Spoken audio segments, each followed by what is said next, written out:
When he turned his back from shoulder to shoulder, it looked like as wide as the tailgate of a truck. And just darkness, literal darkness, just came like all over, just all over me except where I was standing. This thing let out the most blood-curdling, mind-blowing, spine-tingling scream that you've ever heard in your life, and it cut through me like a knife. And I knew that they were going to take me. I just knew it. And then the next thing I can remember is being levitated. Well, when I look in there, I see two big eyes staring back at me. Hello and welcome. You're listening to the Bump Podcast, a place for the believers of the unexplained, monsters, and paranormal. Join us, and we'll go face to face with what goes bump in the night.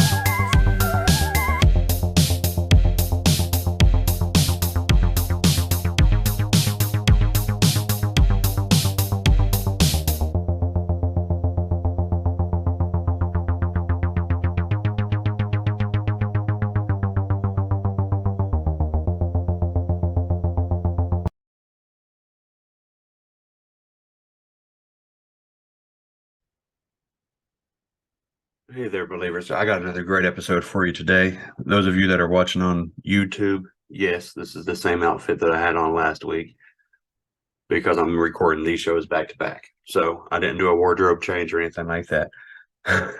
So just bear with me. This week, I'm bringing on Mimi. And Mimi made a comment on a TikTok post that I had on there about seeing a Sasquatch, and when she was young, and I asked her if she would like to come on the show and talk about it, and she was all for it. So I'm excited to have her on. I don't know what else we're going to get into. I don't know how elaborate this story goes, like how in depth, because you know TikTok is a very short kind of conversation thing. But she was willing to come on. She gave me her email. I'm excited to have her on. Who knows? This might be one for the record books. So look, without delaying anymore, let's go ahead and bring her on.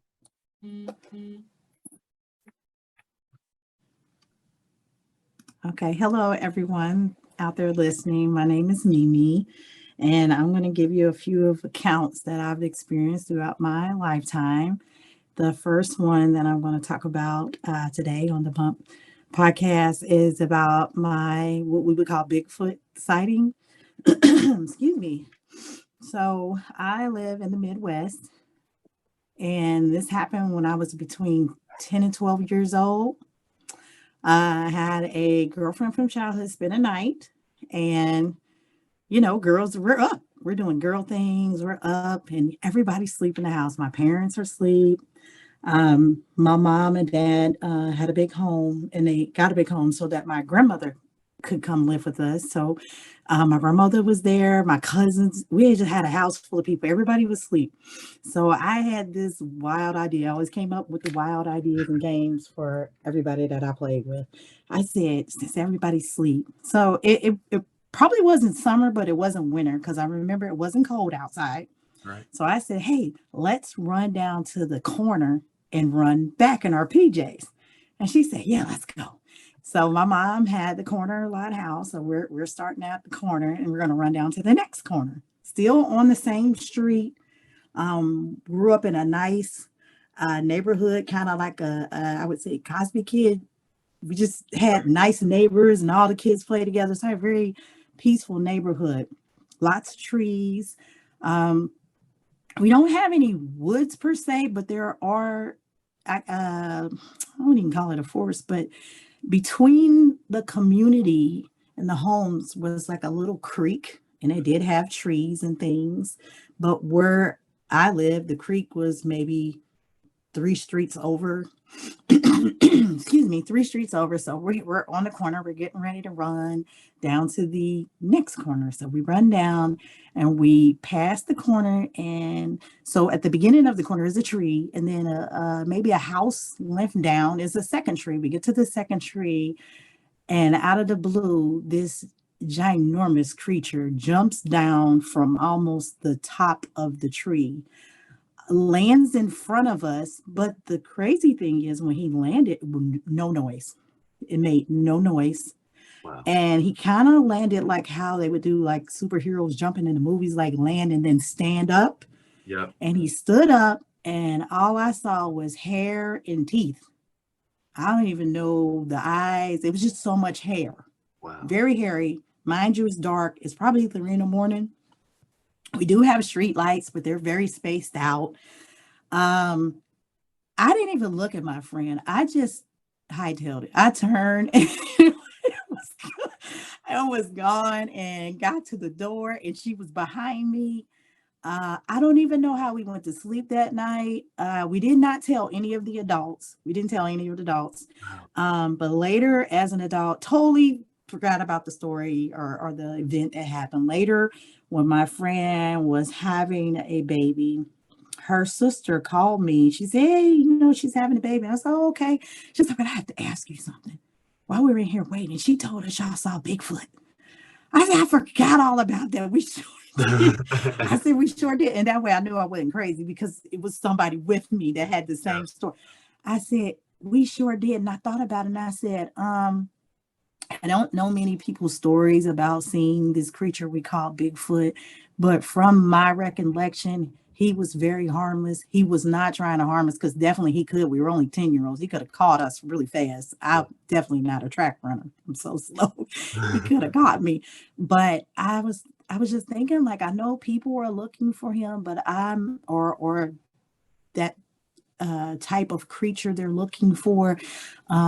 They are very like docile. They don't bother you, and they don't want you to bother them.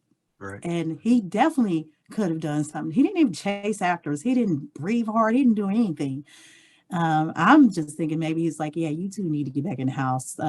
Something else might be out here that's not going to be as nice as me. Wow. But that was my encounter with meeting a creature that I would call Bigfoot because he was, man, I'm 10 and I'm tall. I'm 5'9.5". I'm tall for most people. Most of my family is 6 foot and plus. So he was definitely taller than 8 feet. He definitely was to jump from the top of that tree and stand up as he did. I'm going to give him between 10 and 12 feet. He was big. Oh my God. He was a huge creature. And my friend said the same thing as well. She was like, yeah. And later when I thought about it, maybe that's how we went to sleep. She was like, I think we ran because we've never seen like anything like that. But I didn't get any fear like from, I should be afraid of this. Right. Yeah, I didn't get that. And she said, I didn't either. I'm like, yeah, because he probably would have tore us to pieces. If that was his thing to do, he could have done it. And he didn't do it. Yeah. But that's it for my Bigfoot encounter. So Wow. So it's like, okay, that's huge. And he didn't growl, he didn't chase, he didn't make a noise. And I kept thinking, like, from what I would hear, because my father used to watch shows on Bigfoot and Yetis and stuff. And I'm like, why would he be here? I'm like, we only have a little bit of wooded area. Why would he be here? And I thought about it like, I don't know why he's here, but no wonder we don't know that they're moving about because they're quiet. He didn't make a noise jumping from the top of that tree. Not even a whoosh, like landing, nothing. And I'm like, yeah, you're not human because you made not a sound. Very stealth. And I'm like, you're jumping down from a tree that's in front of someone's home. They didn't hear a word or a sound, I should say. And we didn't either. Didn't hear a thing. Wow. So, there's a lot of reports about them being in suburbs, like regular communities. They just show up, they'll be in people's windows or whatever. I don't know. I don't know why he would be presenting himself like that. Unless, I don't know either. It's to get your butt back in the house. That's why I said it was no other reason for him to jump down and let us know that he was there other than you need to go home. Wow. You need to go back in the house. Did this keep you from ever wanting to go back outside at night, or nope? Didn't slow you down at all? No, like I said, I didn't get I didn't get a fearful vibe from like, oh, I can't come out. This is creepy. This is spooky. I didn't get that Right. from him. And knowing that I was coming on your podcast and I'm driving to my mom's house, which is where the event happened down the street from her, I said, I really have a feeling I'm gonna meet this creature again. I really do. I don't know when, but I really do. Yeah. Well, I hope it's as polite as it was the last time. I hope it was too. I'm not gonna get anymore. He might jump out of a tree and be like, look, I told you once. Right, You know? this time of night. All right. You said something that struck my interest too, that you said it's not human. Like, you know that. Mhm. What do you think it is? I don't know what they are. I don't know. Let's say if we want to line it up with the word, I don't know how they even line up with the word. Right. I don't know if maybe these are creatures that the Most High created before man. I don't know. I really feel like they're very old and ancient, Yeah. and they know things that we do not.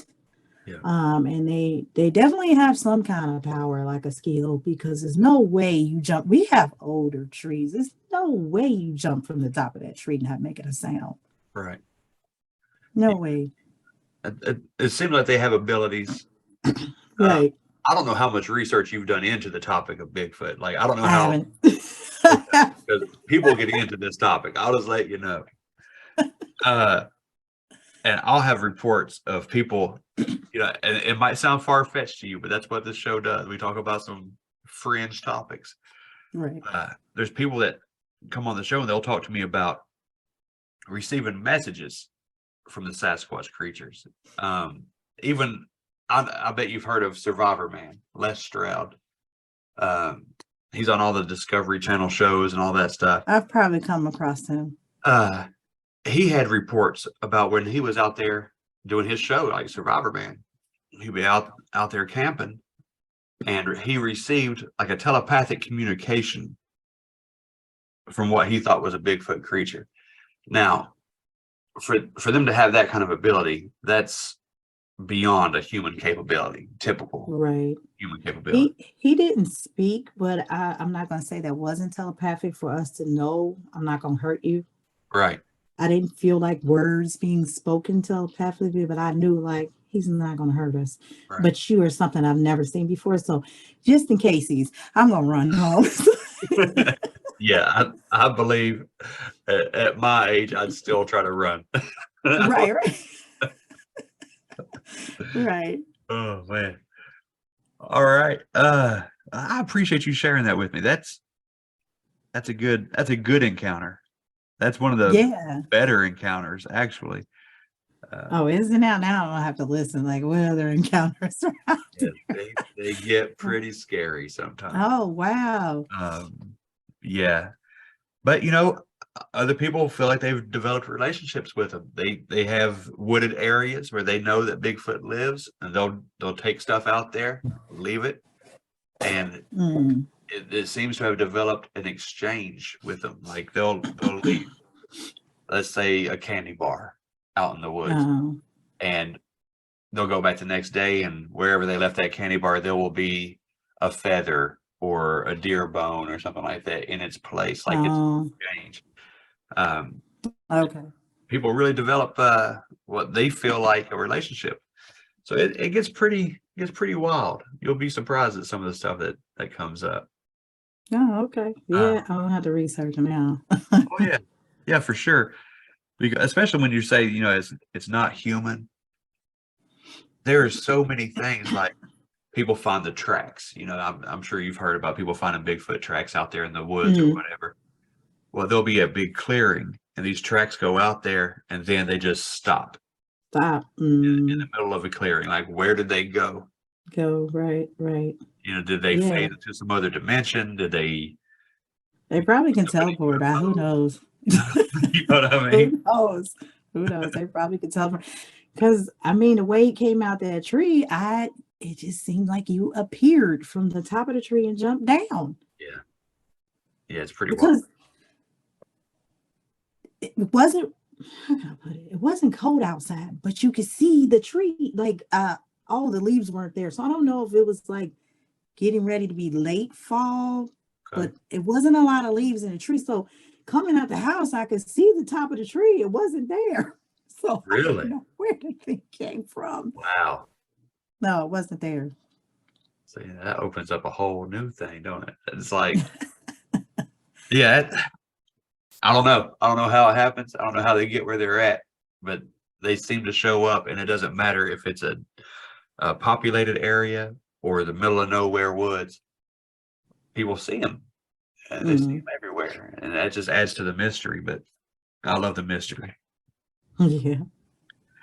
All right, Mimi, we had a brief conversation before we hit record, and you said that you have some other things that you'd be willing to discuss. Mm-hmm. I'm gonna Sure. open the floor up to you. I Okay. don't want to lead you in any way. I want you to be completely comfortable and maybe become a listener to a podcast after this. Yeah. I'll definitely check it out. Definitely. Okay. Let's do dreams. I am a lucid dreamer. Yes. So much so my dreams used to be very scary and torment me a lot because I was like, this is so real and I can't control it. Then one day, I don't know where that came from or how it happened. I now can control my dreams. If I don't like it, I'm gonna change it or I'm gonna wake myself up. Oh. So I am married and I have 4 sons. So we were in our home and we were asleep and I was having a dream. And my youngest son, who is now 21, so he's number 4. This dream has to do with him. So I'm asleep, I'm dreaming, and I'm at my mom. This is so weird. I'm at my mom's house. It's all this activity at my mom's house. I'm at my mom's house in her front yard where her front door is. And I see, sorry, I got intruders busted in here. I see a tiger chasing my baby, who at the time, he was probably like 5. I'm gonna say he's 5. Almost, he's down almost to where this tree where the Bigfoot jumped out of. So I run down there and I like physically fight this tiger and I like rip his jaw open. Like you're not going, this is my child, I turn into mama bear or whatever. So I wake up like, yeah, I don't like that dream. Let me wake up. I don't know why this tiger is chasing my child.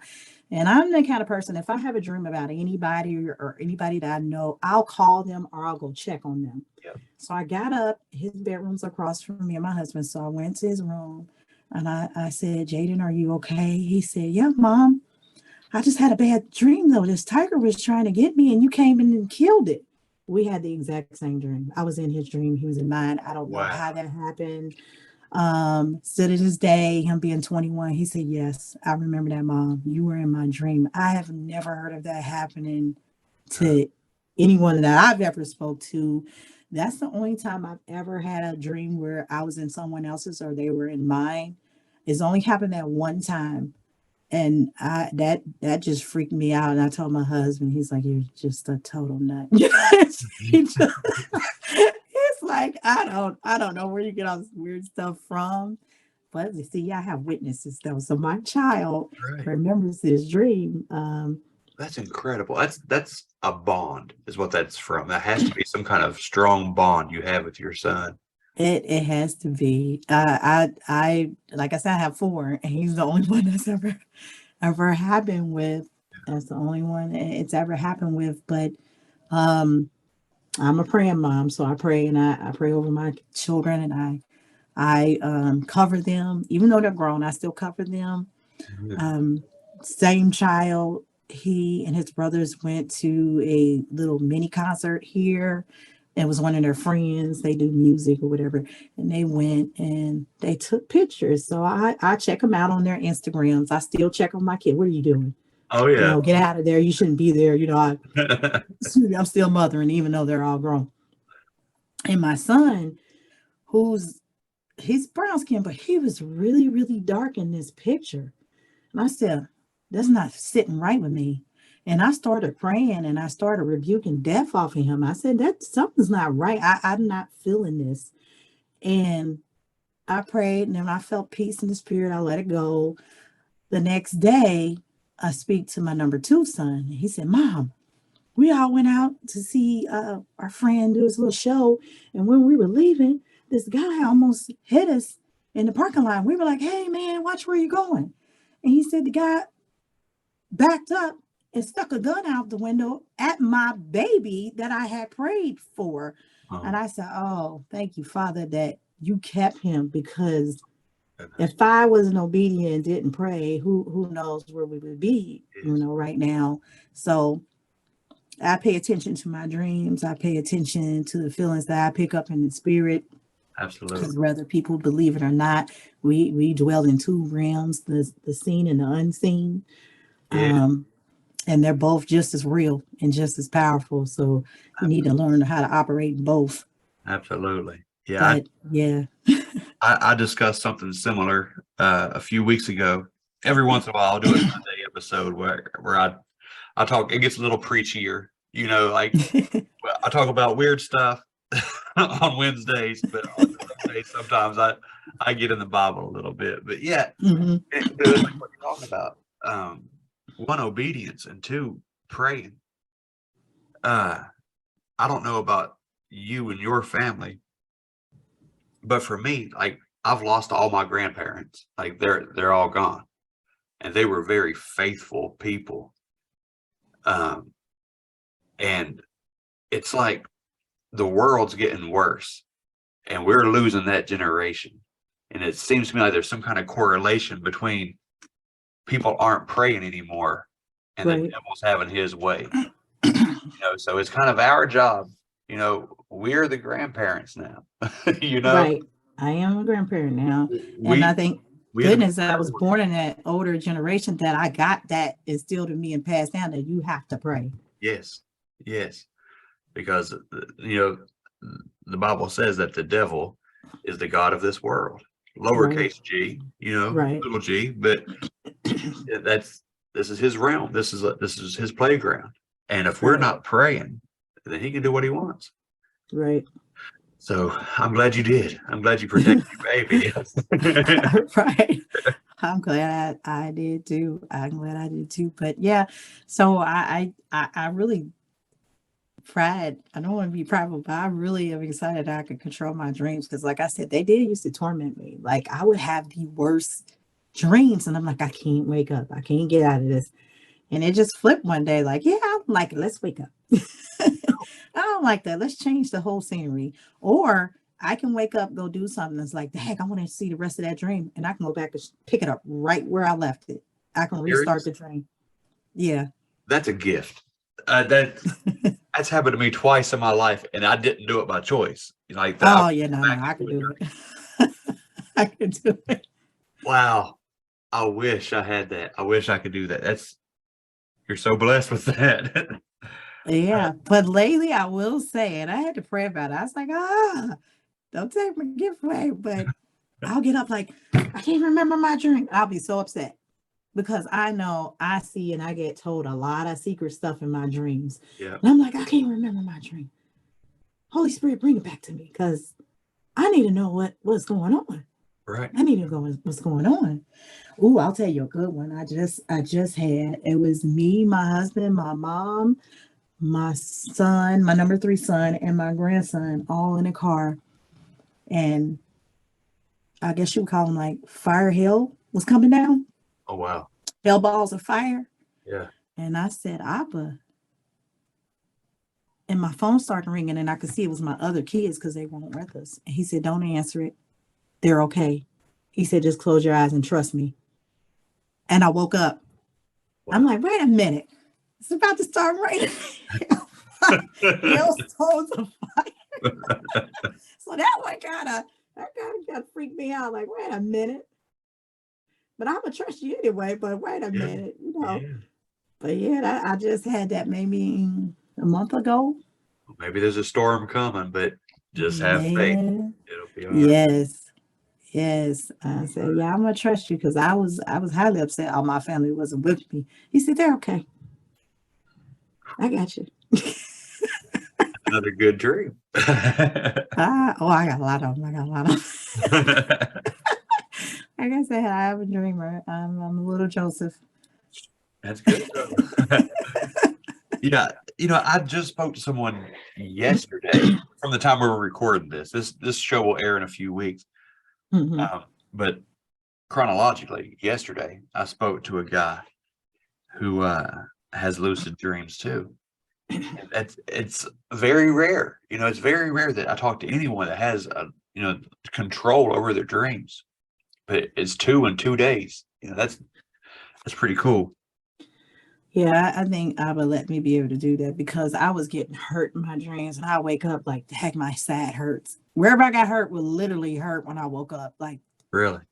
yes, like, oh my goodness, I feel my back hurts. It's wherever I got hurt, I will wake up like, geez, this hurts.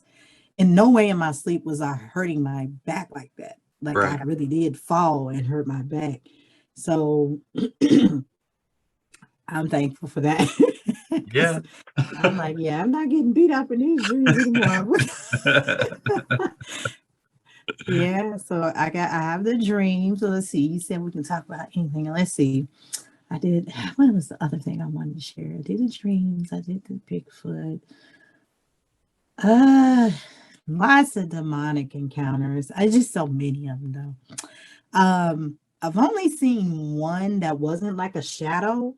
Usually I just see like the shadow people, if that's what you want to call them. Yeah. I only saw one that was not a shadow, and I was sleeping and it came on the side of my bed and it asked for permission to get in the bed with me. And I said, no. And you're about to get beat up with the sword. I'm about to give you the word because you have to go.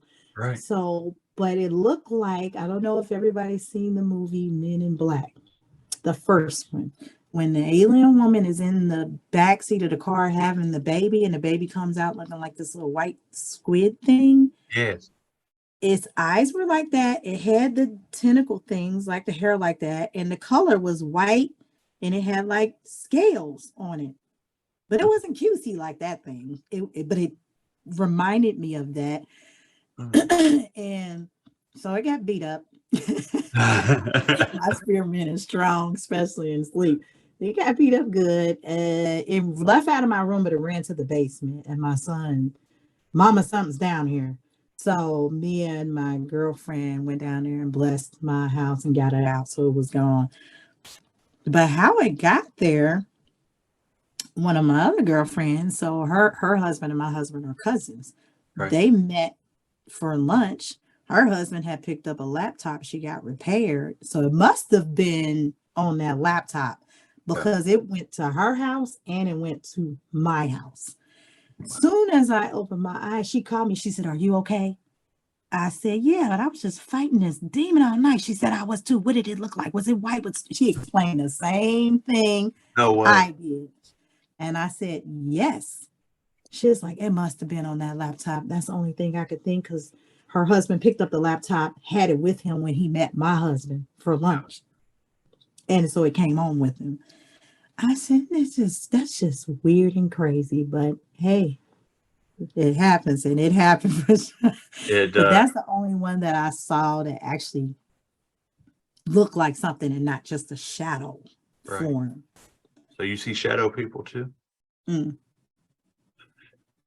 And that's, yeah. Does that happen with, you said your dreams used to torment you. Was it kind of like a sleep paralysis kind of dream? I've had it happen, but not with the shadow people. So, matter of fact, it just happened. I was just thinking so crazy. I was just thinking like, that hasn't happened in a while. And it happened this week that just passed. Oh, wow. I'm in the bed. I'm laying down. My husband left maybe 40 minutes to go to work. And I hear the front door trying to unlock. And I said, I know that's them. I call them them, whatever it is. I've never seen them, but I know it's figures that come in the room because they give you that sleep paralysis. You can't hardly open your eyes. You can't talk. You can't move. I said, that's them. I hear the door, like front door, like messing and unlocking. And so I live in an apartment building. So my bedroom door looks directly at the front door. So I'm like, yeah, I'm not asleep. I'm trying to keep my eyes open. They're trying to close them. And I'm like speaking the word and saying the son's name. Like, no, you're not, you're not doing this to me today. Right. So I think it broke within like 5 minutes, but it seemed like I was doing it for a half an hour. And I'm like, what is this? So some people would think, oh, they're aliens coming to get you. Like, there are no aliens. Those are demons. Yeah. In my opinion.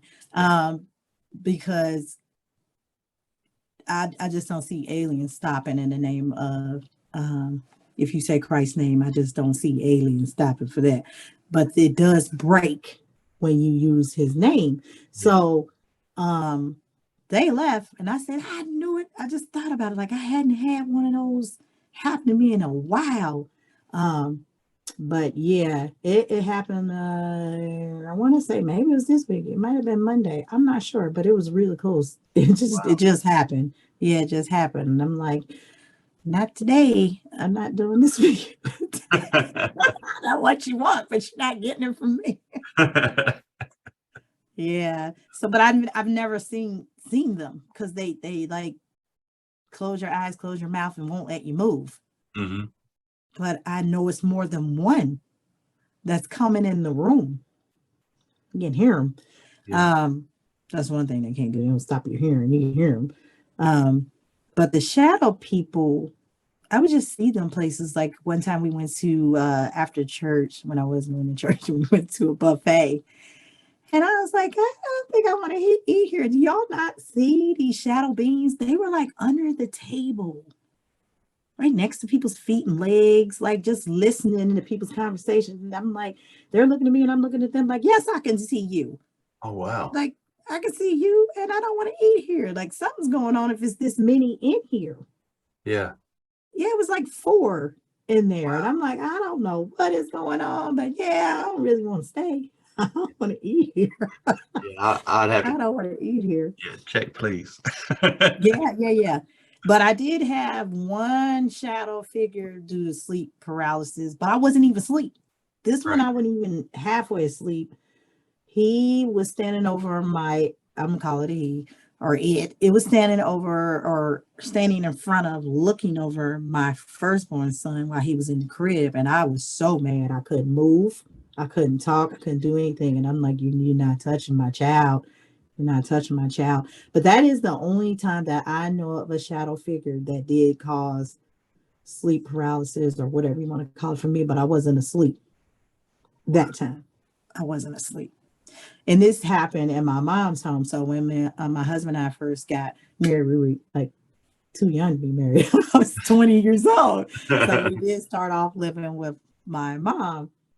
And we stayed in her attic. My mom has a lot of paranormal activity in her home. It is a colonial mansion. It's old. It's over 100-some years old. Wow. A lot of crazy stuff. So when they bought it, the people that owned us before us, we like gutted the house and redid it. But in the basement, they had a pentagram painted on the floor. Yeah. This is before we even got, like, our parents would take us to church, but this is before we would say we were saved and got into the word ourselves or whatever. Right. Yeah, I was 12 when we moved there. So, yeah, I had to be 12 then for Bigfoot. Yeah, that's what it was. I was 12 because it was 12 when I moved there.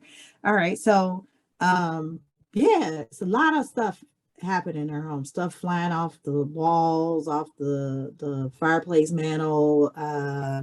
Really? I was in my room talking on the phone to a boy. Talking on the phone to a boy, and this lady's voice starts calling my name. I'm like, who? I said, Brian, did you hear that? He said, I don't hear anything.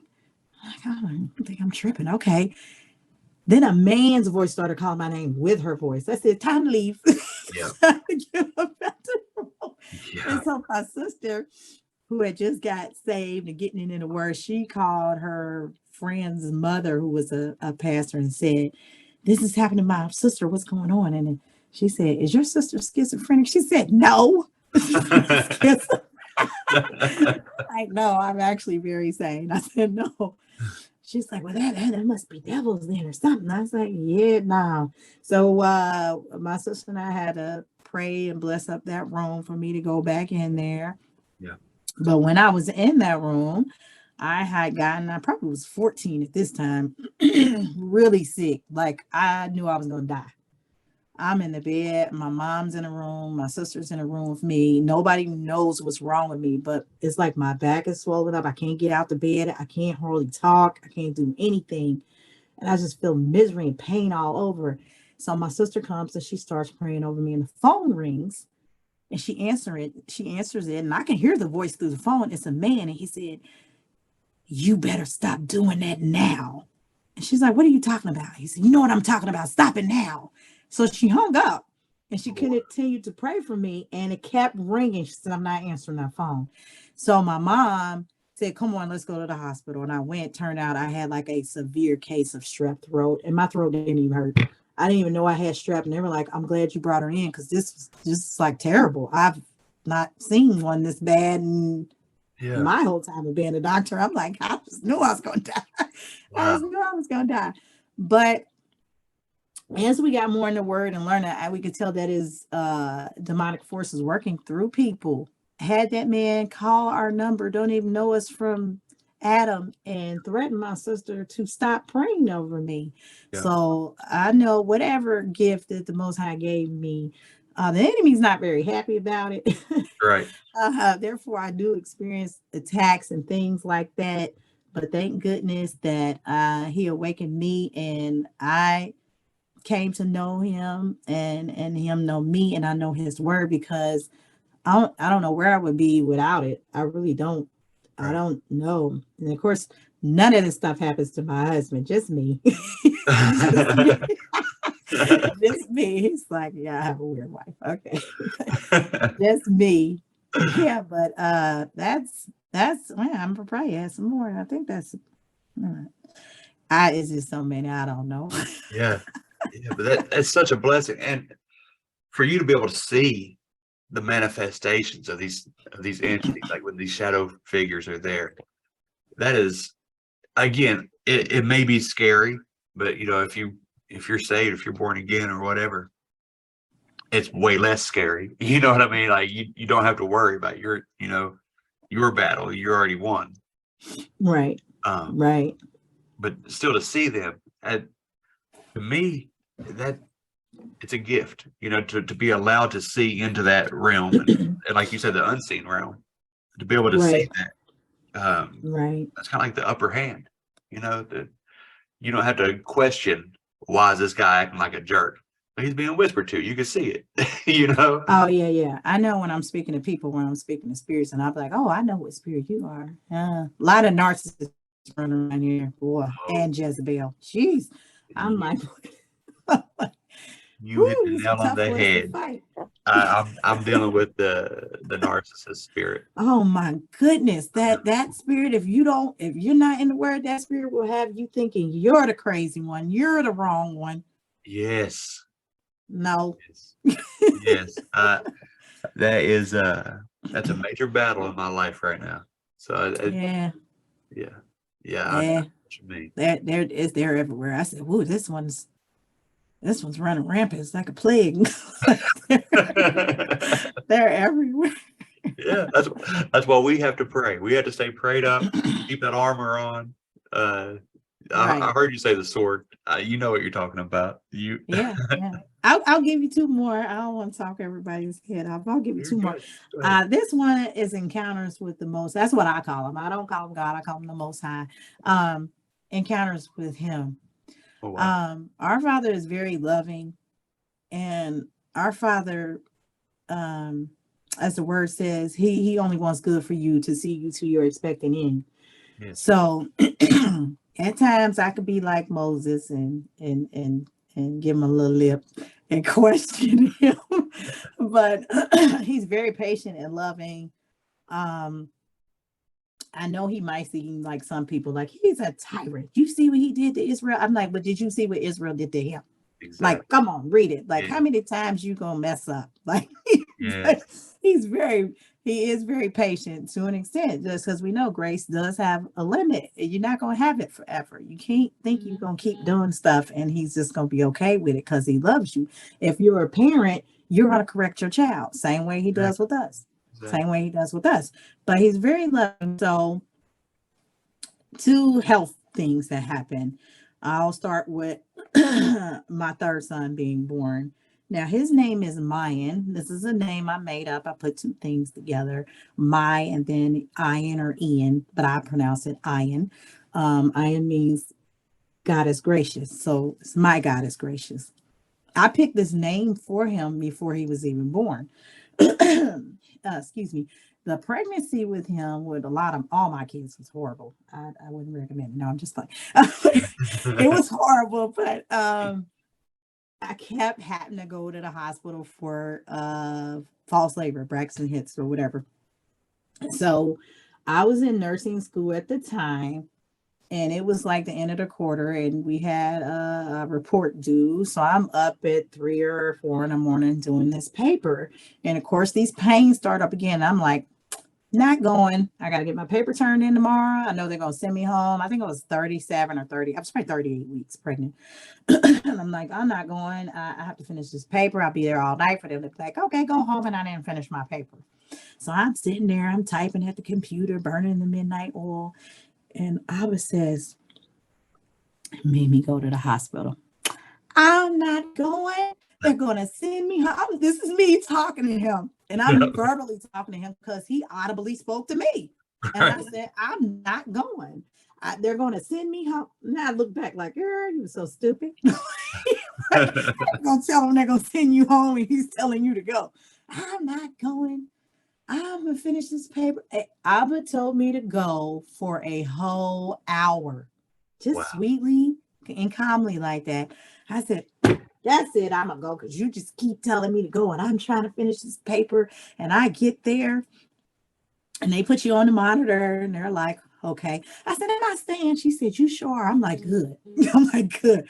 So I'm like, all right. She's like, what? Wait a minute. We want to get your doctor here. I said, okay. He comes in and he said, ma'am, sign here. I said, what's this for? He said, something's going on with your baby's heartbeat and we want you to sign this just in case we got to take you in for a C-section. I said, well, how will you know? He said, well, we're going to break your water. And if it gets worse, we know it's the baby. I said, okay. So I'm in nursing school and I also worked in a special care OB at a hospital we have here called Good Sam. So I know what a in utero heartbeat should be. It shouldn't go on to 120. Right. They turned the monitor around and he was at 58. Oh no. I'm like, see, that's why he was telling you to go. Yep. So they break my water and it drops even lower. Plugs coming out the wall. I'm sorry, phone's ringing. Plugs coming out the wall and they're racing me in. So my husband's out of town at this time. So my mom's the only one that's there with me. So she comes in the operating room. They're doing the C-section. I'm not put to sleep. They just give me like an epidural. Right. They had already started it before they broke the water. So I would be ready. So they're doing it and I'm breathing like, I'm breathing like this. And I said, Mama, I'm dying. She said, nurse, my daughter says she feels like she's dying. And this is nurse. She looks at the monitor. She's fine. That's a nurse. She's fine. I said, Mama, I'm dying. She said, why do you feel that? I said, because Mama, I'm looking down at my body and at you. And she's like, what? I said, I'm up in the ceiling. I'm like, I'm not in my body. And she's like, nurse, you sure she's okay? Are they supposed to breathe like that? She was like, sometimes they do. Sometimes. And I'm like, Mom, okay, nobody's listening. I said at the time, because I was saying God at the time, I said, God, I can't die. Can I please stay? This is our third child. And my husband's not going to know how to take care of a newborn baby or the other two, because I have like stair steppers. They're at least like two years apart. So one at home in diapers still, and I'm bringing home a newborn, So I'm like, can I please stay?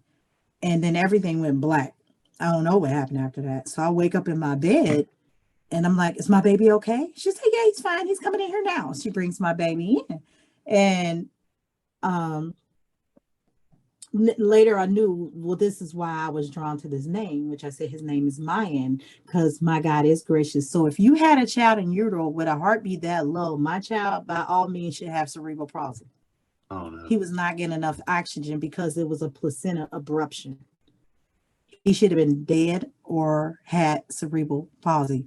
And I just only had to give all glory to him because he just came and he didn't have to tell me anything. He just came and told me, because I am his daughter, that I need to go. I need to go. And I'm not saying that he's just a respectful person for me, because I do believe the Father reveals to all, but can you hear him? There you go. Can you hear him? Do you know him when you hear him? Do you pay attention when he's speaking to you? There you go. Yeah, so that is one instance where I had heard from the, if it's the Father or angel messenger, whoever, but I would say it's the Father, because it was very loving. And I could feel the love in the voice, even though I wanted to beg and argue. I didn't want to go, but I could feel the love in the voice. So that's one instance. The other is at about the age of 27, because I am fertile, Myrtle, and I have 4 kids before 27. I said I don't want to have any more kids. Right. And my husband was being a whole chicken and wouldn't get a vasectomy. So I went and got my tubes cauterized. This is a twofer. Actually, it's two in one story. I forgot about that. Okay, so I got my tubes cauterized. So I ended up getting pregnant again in my tubes. Wouldn't you know it? Wow. So I'm like, I'm pregnant. I know I'm pregnant. I can feel it in my spirit, like I'm pregnant. I take a test. And the line was like extremely light. You could say it wasn't even there. I'm like, wait a minute. So I called my doctor and I think I'm pregnant. He said, come on in, we're gonna draw your blood. He said, I don't know how you knew you were pregnant. No way, this is your hormone is so low, we barely picked it up. I said, I'm telling you, it was spoken to my spirit that I was pregnant and that I needed to get in here. And it's telling me I'm pregnant in my tubes. They said, well, we're gonna do exploratory surgery and we'll see. And if it is, we'll just go ahead and take your tube and take the baby out. And that's what it was. And it happened. And I was like, but I don't want to die, if the tube busts and all this and blah, blah. And he's like, girl, that's why I told you to go now. So none of that happened. So, there you go. Okay, so that's all taken care of. And about a month later, my husband worked third shift. I'm getting up. I'm getting our children ready for school. I said, oh, let me go get their clothes out the dryer. I should have got them out last night. But before I go there, I go to the bathroom and I'm like trying to get my pants down. And I'm like, what's wrong with my left arm?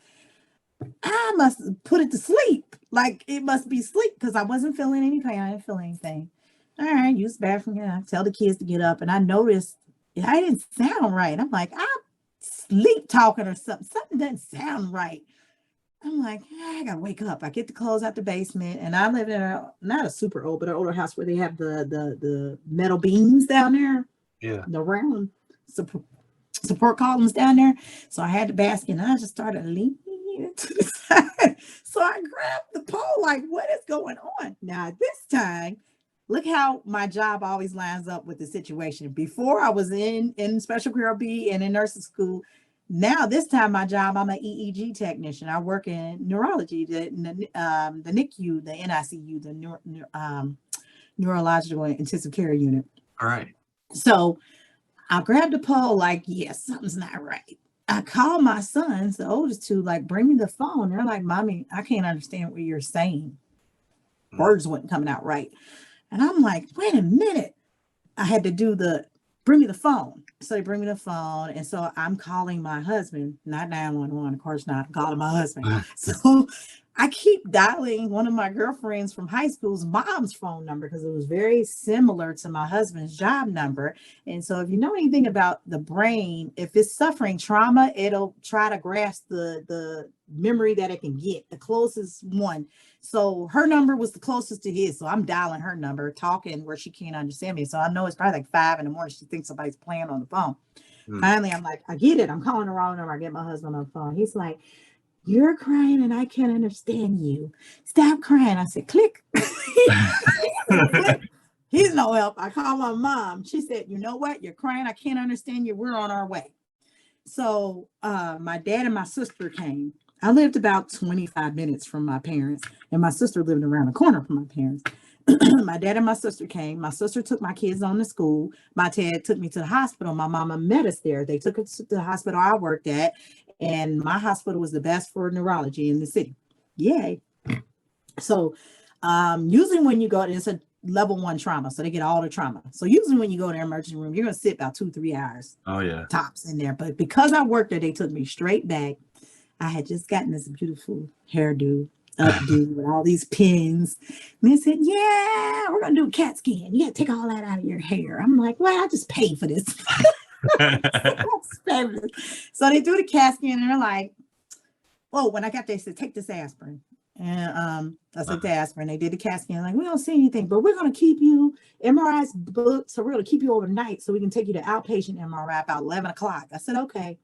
And I'm all friends with the neurologists, interns, and residents, or whatever. So they do the MRI, and a doctor named Andy came in, and he's crying. He's crying because I have taken my kids to Andy's house. We visited him and his wife. We were getting close.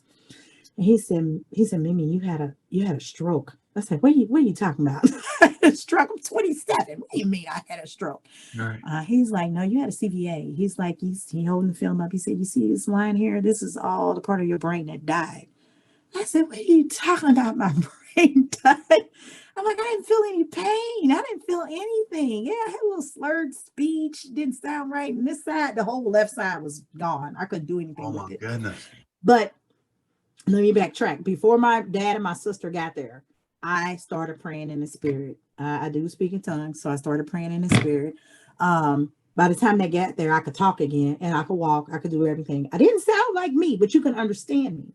So when I got there, the lady was like, "You sound fine to me."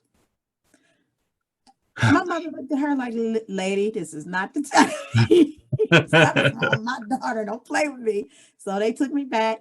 They did the MRI. He's crying. He said, "You had a stroke." And I'm sitting there processing this like, I don't know what to do with this. I don't.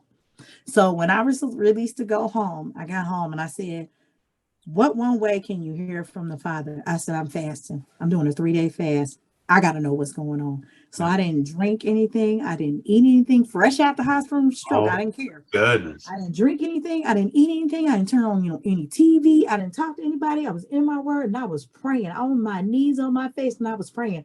So the 3rd day after I got praying, it was maybe like midday. I was just sitting there and I said, "I'm going to sit and I'm going to listen. I'm going to wait." Here comes that audible voice again. It said Proverbs 3:16. What is that? Where's my Bible? Open it. "Length of days is in her right hand, and in her in her left hand riches and honor. Her pathways are pleasant, and her ways are of peace." I said, "That's enough for me. I'm not gonna die." He said, "I'm gonna live." He said, "I'm gonna live." I was supposed to get an MRI every year. I haven't been back since I was 27. I'm 47 now. I don't get MRIs. I put my faith in the Father. He said I was good. I have never had anything happen. I don't have any residual. I don't have anything. And I know this isn't the story for everybody. And I do pray for those and have empathy for those who have had strokes and do have lost use of their limbs and have distorted faces or whatever their residual may be. But I don't have it. And I said, all praises to him, because any of the things I've ever been through that he brought me through, I just have to give all glory to him, and I will testify to whoever I need to talk to. I don't care if you're tired of hearing it. I'm going to tell you. That's it. I'm going to tell you. That's it. Because he is a good father, and I'm not going to let anybody talk bad about him or against him. There you go. You're a walking miracle. Praise God. Pretty much. Pretty much. It's so much more. And they'll be like, "Where did you find this gal with all these questions?" Hey, it's refreshing. I love to hear it. I don't get a lot of miracle stories or healing stories, which is weird. I've been doing this show for 2.5 years. I got about 150 episodes in. I've had a handful of faith, pure faith stories. So it's refreshing to hear that, man. I appreciate you so much. Oh, my pleasure. I like talking about the Father. I do too. If you want to come on again sometime, and as things go on, as life goes on, if you have more experiences, more miracles you want to share, more stories, good, bad, in between, if you just want to talk, holler at me. I definitely will. Thanks for the invite. Absolutely. You have my email now, and I'll send you a link when this show airs. I'll send you a link so you can listen to it and share it with people who are like-minded that won't say, "Who's that crazy guy you're talking to?"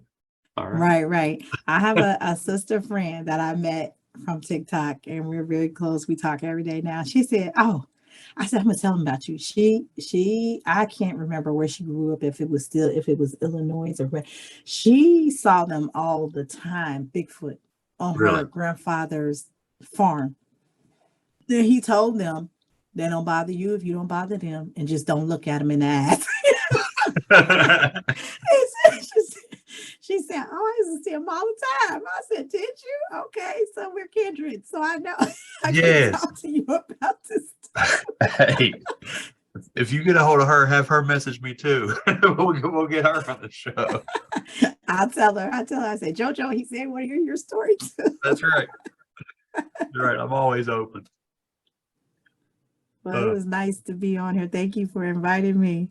Hey, well, thanks for doing it. Especially somebody that doesn't listen to podcasts or anything. You're a blessing. I appreciate it. Oh, thank you. I guess it was meant for me to come across your TikTok video, because you know how you pick what you listen to? That is not one of my selections. I don't even know how you came up. And I listened. I'm like, "Oh, you're talking about Bigfoot. Let me see what they say." Yeah, and here we are. Yeah. He works all things out for good. I said that earlier today. Yes, he works all things out for good. Absolutely. Hey, you have a good night. You as well. I'll email you in a couple of weeks with the link. Okay, we'll talk to you whenever we talk, most high willing. Yes, ma'am. Yes, ma'am. God bless. Same to you. Thank you. Bye-bye. Bye-bye.